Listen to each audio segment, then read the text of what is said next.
Hello. So I'm building a cabin, and my wife told me that I should make a video blog about it, or a vlog, or whatever you say.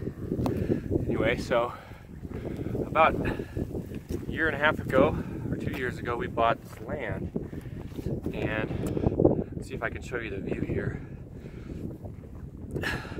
It's got this nice view all the way around. And so we're really excited, and down there you can see we're starting work on the cabin. We started a long time ago actually, but I'll tell you a little bit about that.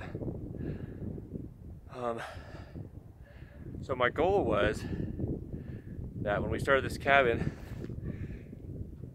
we do a few things. I was doing some research on the passive solar and passive house and some other stuff, and it seems like there was a lot of failures with passive solar homes in the past, in the 80s and 70s when they were popular.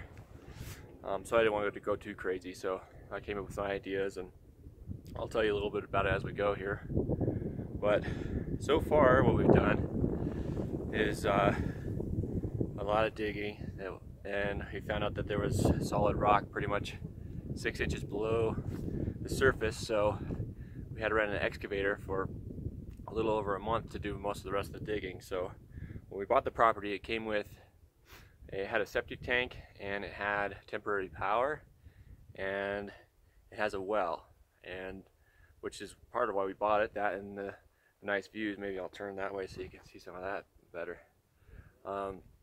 Except for now I can't see, so we'll not do that. So that's where we started, and we have a relatively smaller house down in town. We're in Colorado here, and we have a house in Littleton, and it's about, I think it's 1,200 square feet, not counting the basement, and we finished the basement, and that takes it up to like 1,700 square feet. So small or big, I don't know. There's 4 of us in the family, so it's got some small bedrooms so that the living space is a decent size. So it's a nice house. So we thought, well, we could either upgrade that, or we can get a place up in the mountains, and we really like the mountains, so we decided to get a place up here. And this is perfect timing because you can see all the fall foliage. The aspen trees starting to turn yellow and gold. Pretty cool looking. Let's see what else.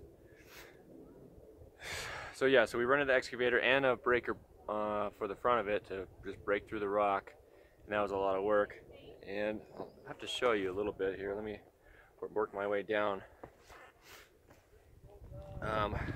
I was gonna hire some people to do the rock work and breaking and getting all that stuff done, and they said we couldn't really use dynamite. I think that would have been the fastest, but because it's near a well, they were worried about the well casing breaking or something like that.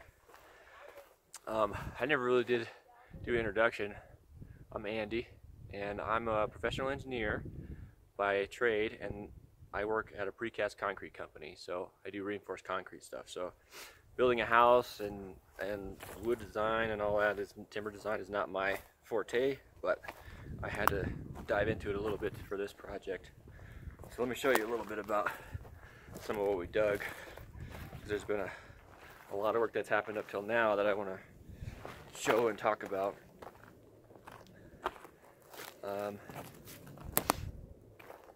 So right behind me here, you can see already this big rock face. So this is, we dug all this out, and you can see the lines and stuff in there from the head of the breaker.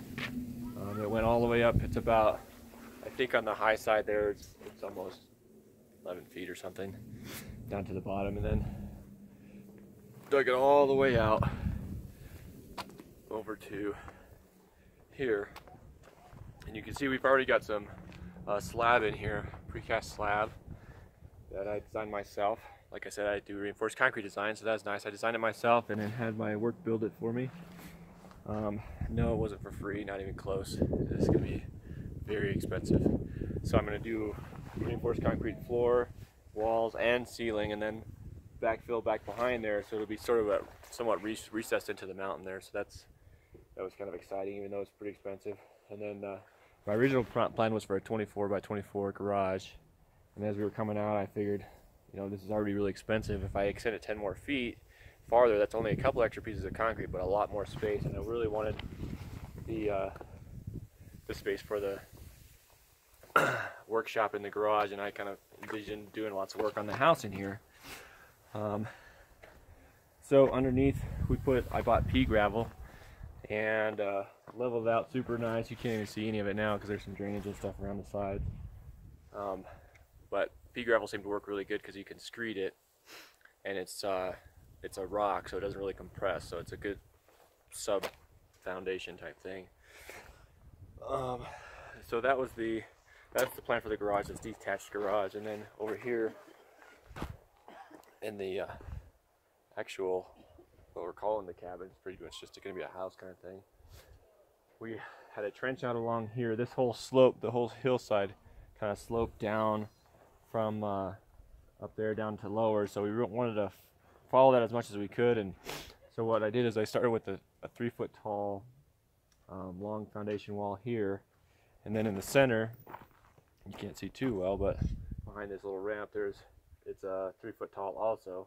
So we kind of get it level here because you need at least 2 feet for your crawl space underneath. So we figured we'd bury it a deep foot on the inside, and on the outside it's going to be up to this black line where we put some damp proofing. And then down on this other end, what we did was, this one is 6.5 feet tall, so we could kind of follow the slope a little bit. And then the one even farther down there where it juts out a little bit is going to be, it is already 7 feet tall. So, and then it's going to be buried up to this black line. And this black line is approximately 2 to 3 feet above the very bottom. And it's on solid bedrock, so I'm not really worried about any of that.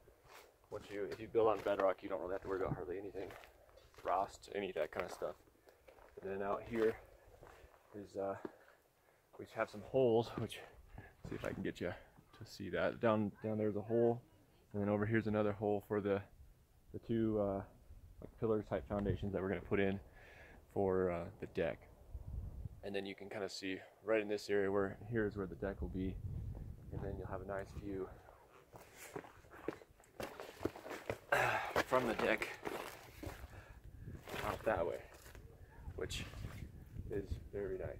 So we'll probably have to take a couple of these trees down. We don't really want to, but they basically require it for fire mitigation or something like that. So the first thing we had to do obviously was get all the foundation delivered, and that's been quite the nightmare. So we have at my work that one of the plants here in town has a boom truck, several boom trucks, which is like a truck with a crane on it. And so I got the pieces just light enough so that it could pick them up. So my plan was, the first time, was have them send the truck and the pieces so that we could set them all with that. And it turned out one of the pieces was too heavy for the boom truck. And not only that, but our driveway couldn't fit the flatbed trailer, the 45 foot flatbed trailer. So the first trailer was a little, like a, I don't know, 26 foot boom truck, similar to a dump truck size. And then, so that's got the crane on it. And then the next truck comes, it's a 40 footer, and he got in, he backed in okay. The next one's like 45 foot, and that guy couldn't not back in. And he also had the heaviest piece on it. So if you have a crane, you can't just keep moving that heavy piece a little bit at a time. Not to mention, the guy said all I could do is lift it up and set it down, which means it would have been sitting out in the road 200 yards away and not been able to do anything. But we didn't really have a choice, so we said, let's do that.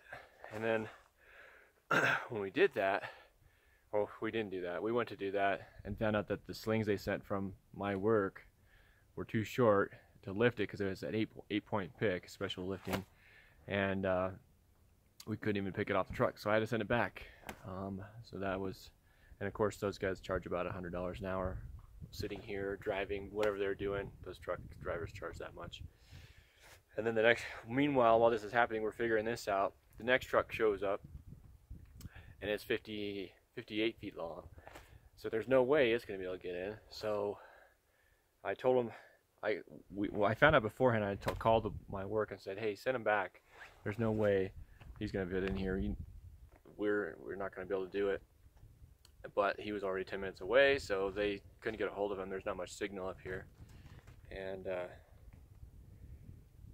so he gets here, and he's on like his last hour of driving. You know, those drivers can only drive a certain amount of time per day.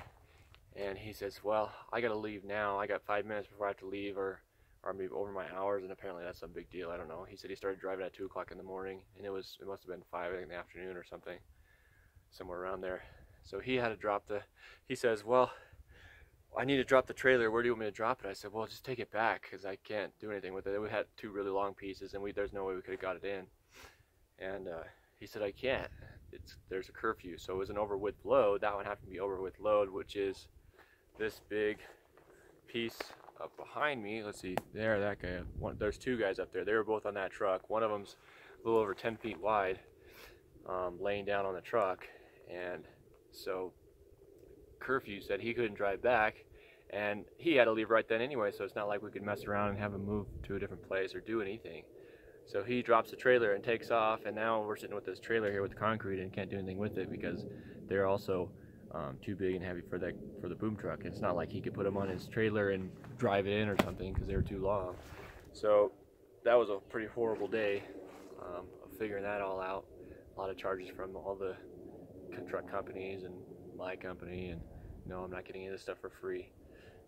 I got a discount, but I gotta tell you, it doesn't feel like it is. This could be a lot of money. I'm sure I'll mention it how much at some point during this video log.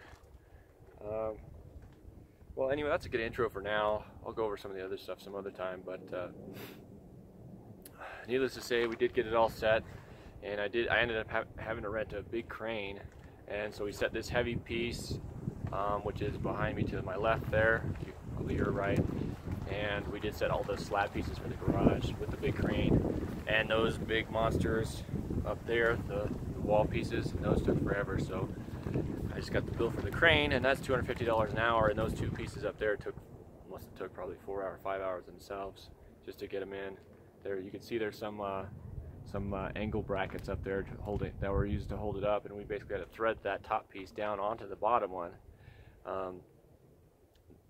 The bottom one is attached with some braces. I might as well show you that. And then, let's see here. So I'm sure you can see them there. There's some braces there, and then there's a permanent brace that I got to get welded on there. There's one already welded on the far side. And so that only holds the bottom wall, but the top wall is held by these angles, or it was, and we had to thread it through with a crane, and that was kind of magical work to get done. And then once we got that in, there's holes that go all the way through those top pieces and about 2 feet into the bottom wall, and then we had to grout those in with a rebar stubbed through. So that was a lot of fun, and of course when I'm dumping the grout in, it starts leaking out the side of the wall. We got all kinds of problems, so I had to wait till the grout cured a little bit, not cured, but thickened up a little bit before I could pour some of it in there, and I had to wait a little bit before I poured the rest. Also, all these little pieces, these foundation pieces here, they all are welded together, so I got a welder and learned how to weld, kinda. I mean, I'll have to show you some of them at some point, but they're not great welds, but they worked out okay, and they're not really structural other than anything that's attached to that guy. Which I think that one turned out pretty good, or those ones turned out pretty good so far. So, yeah, I think that's enough for now. We'll talk soon.